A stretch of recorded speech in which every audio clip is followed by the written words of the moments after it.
अगर इंसान मुसलमान घराने में पैदा होता है खुशकिस्मती से, तो उसका घराना उसको मुसलमान रखता है और वो रह सकता है। लेकिन जब जैसे ही उसको शऊर आता है फितरत की वजह से, वो समझ सकता है कि ठीक क्या है, गलत क्या है। कुरान मजीद में दीन को फितरत कहा गया है। अल्लाह ताला का इरशाद है कुरान में, जिसका मफहूम हम इससे लेते हैं। बस काबिर अलमा ने फरमाया कि इस हदीस से ये असूल मालूम हो गया कि जिस्म की सफाई और अपनी हेत और सूरत की दुरुस्तगी और ऐसी हर चीज का अजाला और इससे इज्तनाब जिससे गिन आए और कराहत पैदा हो, अहकाम फितरत में हैं।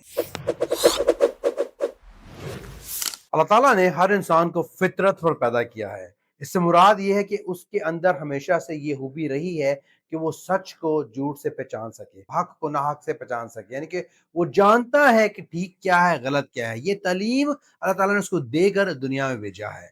अगर इंसान मुसलमान घराने में पैदा होता है खुशकिस्मती से, तो उसका घराना उसको मुसलमान रखता है और वो रह सकता है। लेकिन अगर वो गैर मुस्लिम के घर पैदा होता है, तो गैर मुस्लिम वालिदैन उसको गैर मुस्लिम बना सकते हैं। लेकिन जब जैसे ही उसको शऊर आता है फितरत की वजह से, वो समझ सकता है कि ठीक क्या है, गलत क्या है। हज़रत आयशा रज़ी अल्लाह अन्हा से रिवायत है कि रसूलुल्लाह सल्लल्लाहु अलैहि वसल्लम ने फरमाया, 10 चीजें हैं जो अमूरे फितरत में से हैं। मूंछों का तराशना, दाढ़ी का छोड़ना, मसवाक करना, नाक में पानी भर कर इसकी सफाई करना, नाखून तराशना, उंगलियों के जोड़ों को धोना, बगल के बाल काटना, ज़ेरे नाफ की सफाई करना और पानी से इस्तिंजा करना। हदीस के रावी ज़करिया कहते हैं कि हमारे शेख मौसब ने बस यही 9 चीजें जिक्र की हैं और फरमाया कि 10वीं चीज भूल गया हूँ और मेरा गुमान यही है कि वो कुली करना है। इस हदीस में 10 चीजों को मिनल फितरा यानी अमूरे फितरत में से कहा गया है। बाज शारहीन हदीस की राय ये है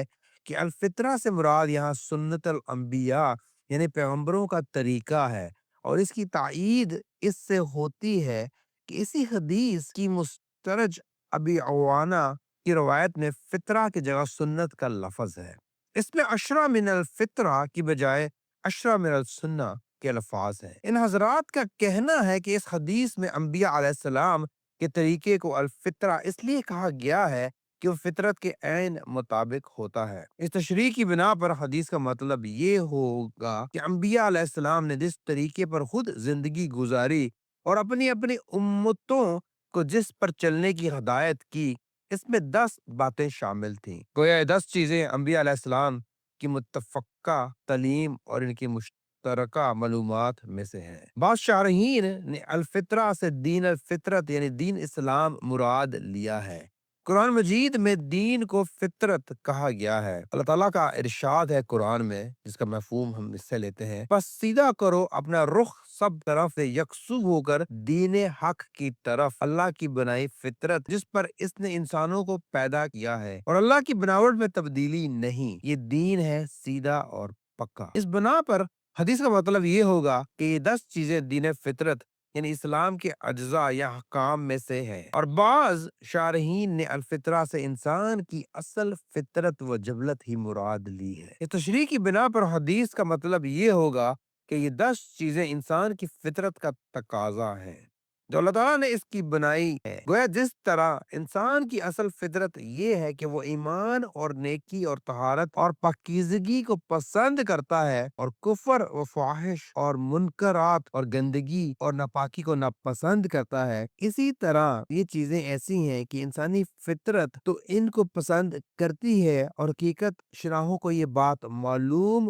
और मुसल्लम है कि अंबिया अलैहिस्सलाम जो दीन और जिंदगी का तरीका लेकर आते रहे हैं, वो दरअसल इंसानी फितरत के तकाज़ों के ही ऐन मुताबिक हैं। इस तफसील से खुद बहुत मालूम हो जाता है कि हदीस के अल्फाज अल फितरत का मतलब हुआ सुन्नत अल अंबिया हो, ख्वाह दीन फितरत इस्लाम हो, ख्वाह इंसान की असल फितरत व जबलत हो। हदीस का मदा तीनों सूरतों में एक ही होगा और वो ये कि 10 चीजें अंबिया अलैहिस्सलाम के लाए हुए इस मुत्तफ़क़ा तरीके जिंदगी और इस दीन के अज्जा व अहकाम में से हैं। इस हदीस का मतलब हम ये भी ले सकते हैं कि ये 10 चीज़ें अल्लाह ताला ने जो फितरत में दी हैं, ये इस्लाम के तकाज़े भी हैं। इन पर रहेंगे तो हम मुसलमान होकर ज़िंदगी गुज़ार सकते हैं, क्योंकि अल्लाह ताला की हमसे यही डिमांड है कि हम इन फितरत पर रहें। अल्लाह ताला ने ये दे दी हैं, اب اس پر رہنا ہمارے اپنے اختیار میں ہے، اس کو قائم کرنا ہمارے اپنے اختیار میں ہے، کریں گے تو اس سے فائدہ ہمیں ہی ہوگا۔ حضرت شاہ ولی اللہ رحمۃ اللہ علیہ نے حجت اللہ البالغہ میں اپنے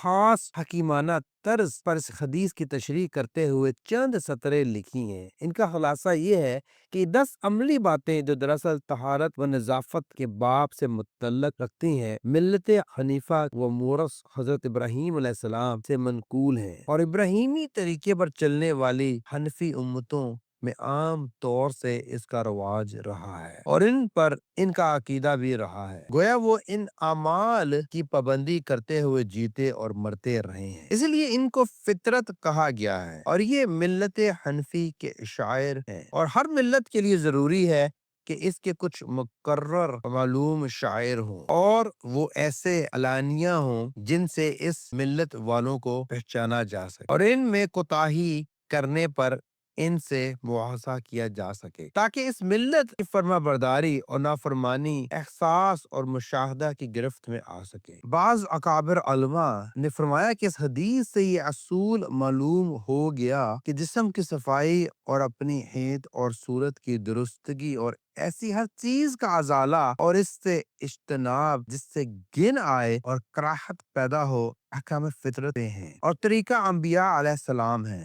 اللہ تعالیٰ نے اس صورت کی تحسین کو اپنا خاص انعام و احسان بتلایا ہے۔ وہ اللہ تعالیٰ نے انسان کو جو ہمیں صورت دی ہے اس کی ایک خاص وجہ بھی ہے، اور اللہ تعالیٰ کو صورتیں ہماری پسند ہیں، اللہ تعالیٰ نے خود بنائی ہیں، اور اوبویسلی اللہ تعالیٰ نے اسی بنا پر یہ فطرت کی چیزیں ہمیں دی ہیں کہ ہم اس پہ رہیں گے تو اپنی صورت کو اس طرح اچھی طریقے سے مینٹین کر سکیں گے۔ طریقہ ہمیشہ نبیوں کا رہے گا جس کو فالو کرنا پڑے گا۔ اللہ تعالیٰ سے دعا ہے کہ اللہ تعالیٰ ہمیں یہ سمجھنے کی توفیق دے اور فطرت پر رہنے کی توفیق دے، آمین۔